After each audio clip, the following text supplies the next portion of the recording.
Olá, eu sou o professor Bispoeta, seu professor de língua portuguesa. Sou o pequeno grão de areia de Bispoeta. Sou o pequeno grão de areia e ao mesmo tempo gigante. Sou incoerência constante e faço parte dessa teia planetária ensandecida que tropeça, mas levanta, e a cada tropeço se adianta para evitar nova descida nos desvãos perversos desta vida tão biruta.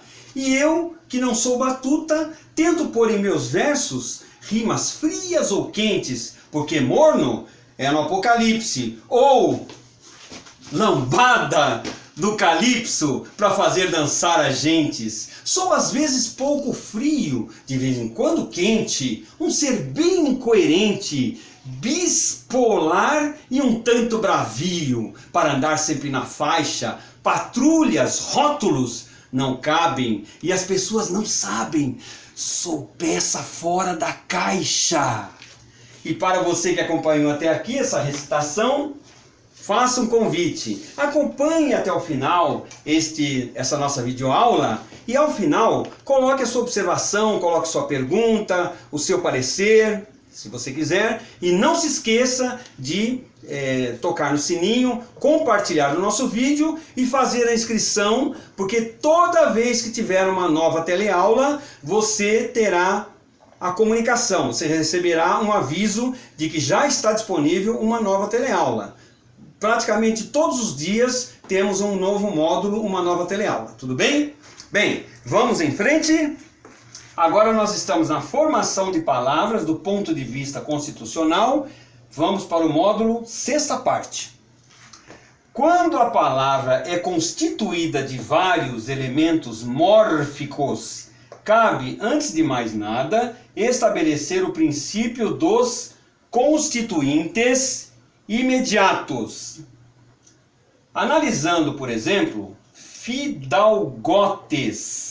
estabeleceremos que a palavra é primeiramente constituída de fidalgote mais a desinência de pluralizador S, através de fidalg, que é o raiz, o radical, mais o mais o diminutivo. Esse ote indica que é diminutivo, então por isso que fica fidalgote, diminutivo. Processos de formação de palavras. Dois são os principais processos de formação de palavras em português do ponto de vista da expressão ou da sua constituição material. Quais são eles? Letra A, composição. Letra B, derivação. Nós vamos falar detalhadamente de cada um deles, não se preocupem.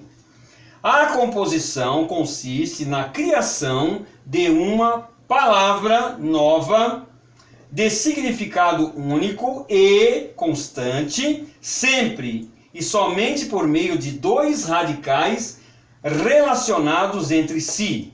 Isto não impede que um dos elementos do composto seja ele mesmo já um composto, contado como um termo único, pelo princípio dos constituintes imediatos. Daqui a pouco nós vamos ver o substantivo mais substantivo. Se você puder trocar ali, Elide, por favor.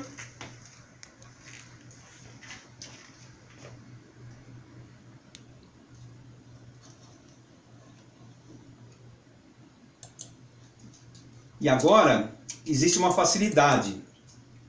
Vocês podem, se vocês quiserem acompanhar as teleaulas por assunto, cada playlist está indicando um determinado assunto. Então, se vocês quiserem verbos, tem lá, por exemplo, a playlist só com verbo, outra só com pronome, e assim por diante. Outra só com um adjetivo, tudo isso tentando organizar e facilitar a nossa rotina de estudos. Tudo bem? Ok? Podemos prosseguir, Elide? Vamos em frente. Coordenação. Quando há sequência de coordenação de elemento. Número 1. O determinante precede mãe, pátria, papel, moeda. 2. O determinante vem depois. Peixe, espada. Carro, dormitório. Couve, flor. Observem que todas essas palavras, todos esses compostos, são hifenizados. Por que eles são hifenizados? Porque as palavras separadas têm autonomia, cada uma tem um significado próprio. E ao passo que, quando nós colocamos as duas, uma do lado da outra, para elas terem um outro significado, precisam levar esse hífen, precisam ser hifenizadas para que nós possamos entender do que se trata, tudo bem? Observação muito importante. Os compostos com o determinado antes do determinante são os tipicamente portugueses. Nos compostos coordenativos, um dos substantivos funciona como aposto do outro. Em geral, o segundo. Peixe, espada. Peixe que se parece com uma espada.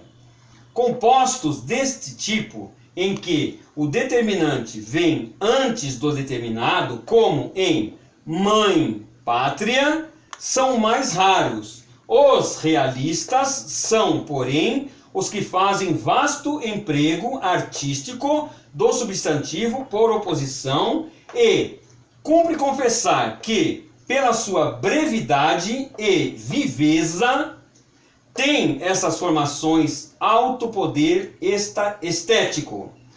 A nau fantasma. Percebam que quando nós falamos em nau simplesmente, estamos falando de uma nau, de qualquer nau. Mas aqui não, aqui estamos falando especificamente de uma nau fantasma. Uma nau talvez que fique abandonada pelos mares, tudo bem? Cortada a amarra, bamboleia nas ondas, prestes a largar. Essa é uma observação, é um fragmento de Guerra Junqueiro.